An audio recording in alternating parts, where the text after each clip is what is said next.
अस्सलाम वालेकुम नाजरीन। आज हम नसीर कमूर साहब के साथ मौजूद हैं और आज हम इनके साथ इनकी ज़ाती ज़िंदगी, इनके ज़ाती मामलात पर बात करेंगे, क्योंकि ये प्रोग्राम रवायती जैसे हम पहले करते हैं प्रोग्राम वैसा नहीं होगा। आज हम इनकी ज़ातियात पे बात करेंगे, इनकी ज़िंदगी के दरपेश चैलेंजेस थे उनके बारे में आगाही हासिल करेंगे और किस तरह ये दरपेश चैलेंजेस थे ज़िंदगी के इब्तदाई मराहिल में, इन्होंने वहाँ से मोटिवेशन हासिल की और आज ये कामयाब वकील की हैसियत से हमारे सामने बैठे हुए हैं। अस्सलाम वालेकुम नसीर कमूर साहब, वालेकुम सलाम। बहुत मेहरबानी आपने हमें मौका दिया आपके साथ हम कलाम होने का, आपकी ज़ाती ज़िंदगी पर बात करने का, क्योंकि रेयर टॉपिक है, लोग मामला इन पर बात करना पसंद नहीं करते, लेकिन आपका बड़ा फन है कि आपने हमें मौका दिया जानने का। नसीर कमूर साहब, आप सबसे पहले ये बताएं कि आपने अपनी अमली ज़िंदगी, आपकी तालीमी ज़िंदगी, बचपन कैसा था आपका, कैसा गुजरा, क्या मोटिवेशन थे, क्या बचपन में सोचा करते थे कि ज़िंदगी में मैं क्या करूँगा, घर के बारे में बताएं, अपने फैमिली के बारे में बताएं। बिस्मिल्लाहिर्रहमानिर्रहीम। अता भाई बहुत शुक्रिया। ये देखें, हम कामयाब हो गए हैं तो हमें लोग हमारी कामयाबियों के जो बारे में सवालात करते हैं, लेकिन ये चीज़ किसी को भी नहीं पता कि हमारा बचपन कैसे गुजरा, हम कहाँ से पढ़े, क्या स्ट्रगल है। ये सवाल मेरे लिए तो बहुत अहमियत का हामिल है। मैं एक आम आम लोअर मिडिल क्लास फैमिली का बच्चा था जब मैं छोटा था। आम जो टाट स्कूल होते मैं वहाँ से पढ़ा हुआ हूँ और मेरी तालीम भी सारी चल फिर के है। मैंने 5वीं तक मैंने अपने गांव गवर्नमेंट हाई स्कूल हाथीआना में मैंने 5वीं जमात की। फिर हमारा कस्बा है 2 किलोमीटर के फासले पे माना वाला, वहाँ से मैंने मैट्रिक की तालीम हासिल की। फिर उसके बाद हमारा डिस्ट्रिक्ट है शेखुपुरा, वहाँ से मैंने इंटर किया और फिर जो है वो फैसलाबाद डिस्ट्रिक्ट दूसरे ज़िले में जाके, शेखुपुरा से दूसरे ज़िले में जाके मैंने कॉमर्स में ग्रेजुएशन की। तो मैंने ये सारी तालीम जो है ना अपनी चल फिर के हासिल की है और मुझे मेरे अल्लाह ताला का मेरे पे इतना करम है, इतनी ब्लेसिंग है कि मेरे वालदैन में से कोई भी नहीं पढ़ा हुआ और हमारी फैमिली में भी तालीम का रुझान नहीं था, लेकिन अल्लाह ताला ने मुझे इल्म के ज़ेवर से नवाजा है और मैं कोशिश करता हूँ इसीलिए कि ये जो इल्म है इसको इतना फैलाऊँ कि ताकि ये जो मेरी तरह लोअर मिडिल क्लास लोग या बिल्कुल मसलन मुतवसत तबके के जो लोग हैं, कोई भी इल्म हासिल करने से महरूम ना है। तो मुझे आपने बताया कि आपको पढ़ाई तालीम हासिल करने में काफ़ी दरपेश मसाइल हुए, आप गवर्नमेंट स्कूल जाया करते थे या कॉलेज में आप मुख्तलिफ पढ़े, तो ये कैसी एक ऐसा टर्निंग पॉइंट क्या था कि आपको मोटिवेशन मिली कि मैंने अपने आप को बदलना है? क्योंकि ऐसे माहौल में बच्चे पैदा होते हैं तो उनको मोटिवेशन नहीं होती, डायरेक्शन नहीं होती, वो नहीं जानते कि हमें क्या करना चाहिए।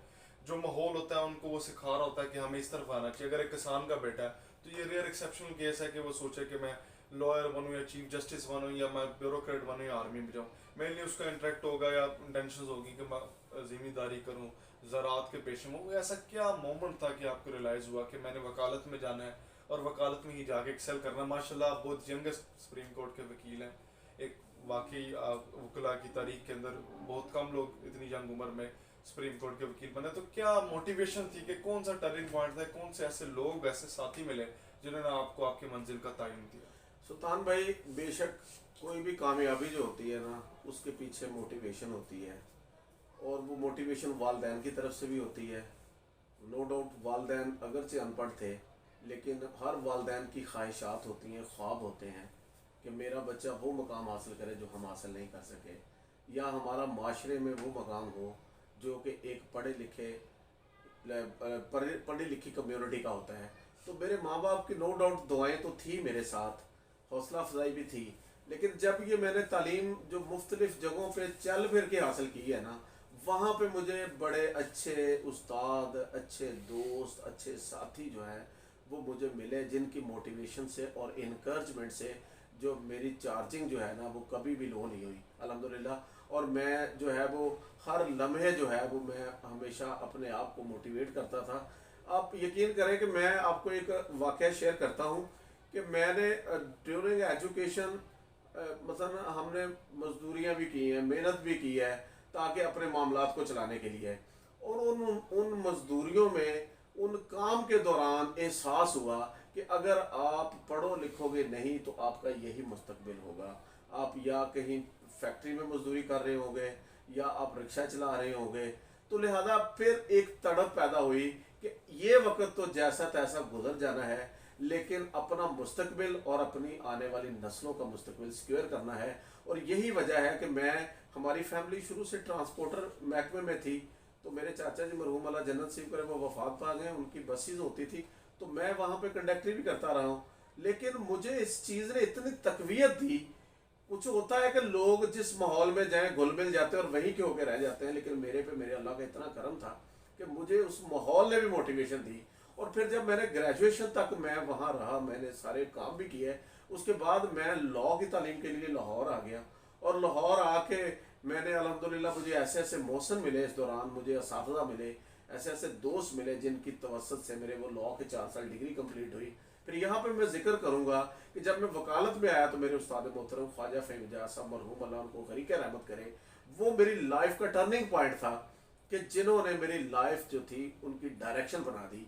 और मुझे उन्होंने वकालत भी सिखाई और मुझे अपने बच्चों की तरह ट्रीट किया, क्योंकि मेरे उस्ताद मोहतरम ख्वाजा फ़हीम मिजाज मरहूम साहब एक बहुत बड़े फौजदारी वकील थे और साथ वो बहुत बड़े इंसान थे, और वो मैं समझता हूँ बहुत बड़े दरवेश और वली कामिल थे।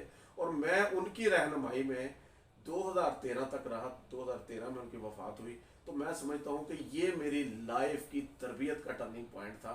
और उसके बाद अल्लाह का शुक्र है, फिर पीछे मुड़ के नहीं देखा। मैं पिछले 13 साल से लॉ कॉलेज में पढ़ा रहा हूँ, अब मैं वाइस प्रिंसिपल हूँ। फिर मैं अल्हम्दुलिल्लाह पिछले 17 साल से वकालत कर रहा हूँ, और इसी साल इंशाल्लाह मेरी सुप्रीम कोर्ट की एनरोलमेंट ड्यू है। सोशली, पॉलिटिकली, हर तरह के मामलात में बढ़ चढ़ कर हिस्सा लेते हैं। कभी किसी चीज़ पे ये फील नहीं हुआ, कभी कॉम्प्लेक्स नहीं आया। रब का इतना करम है कि मेरे कपड़े अच्छे नहीं हैं, मेरे जेब में इतने पैसे नहीं हैं, मेरे नीचे इतनी बड़ी गाड़ी नहीं है, मेरा घर इतना बड़ा नहीं है। फिर उसके बाद मैं आपको बताऊं कि मेरे पे अल्लाह ताला का इतना करम हुआ कि 2016 में मेरी चौधरी इफ्तिखार कंबोज साहब से मुलाकात हुई, और वो मेरे लिए फरिश्ता बन के साबित हुए।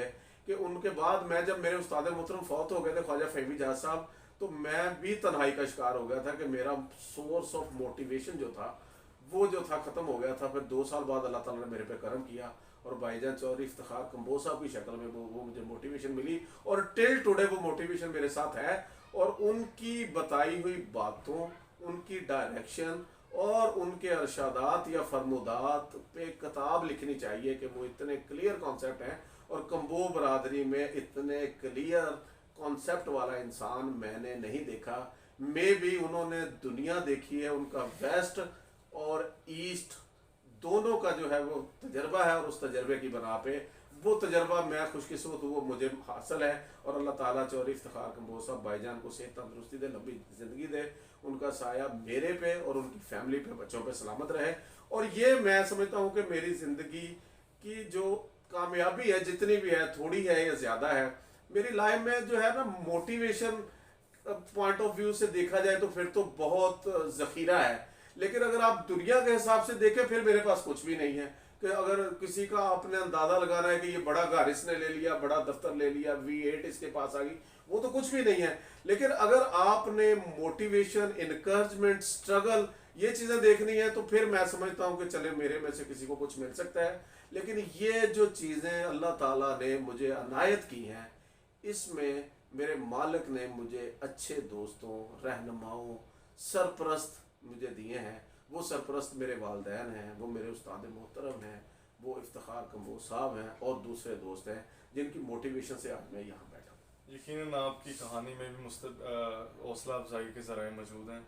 मुझे ये बताएं नसीर कंबोज साहब के, आप जैसे जिस बैकग्राउंड से आपका ताल्लुक है, इस तरह कोई शख्स जिसका बैकग्राउंड, या कोई बच्चे हैं जिनके ऐसे बैकग्राउंड है, हुकूमत पाकिस्तान या सोसाइटी को क्या ऐसे इक़दाम लेने चाहिए कि जो लोग इन बैकग्राउंड से ताल्लुक है जिनका, उनकी हौसला अफजाई के लिए क्या करना चाहिए, क्या होना चाहिए, जिनसे उनकी ज़िंदगी में कॉन्फिडेंस रिपोज हो? सुल्तान भाई देखें, मैं अनफॉर्चुनेटली कहूँगा कि यहाँ अपनी मदद आपके तहत ही माशरा चल रहा है।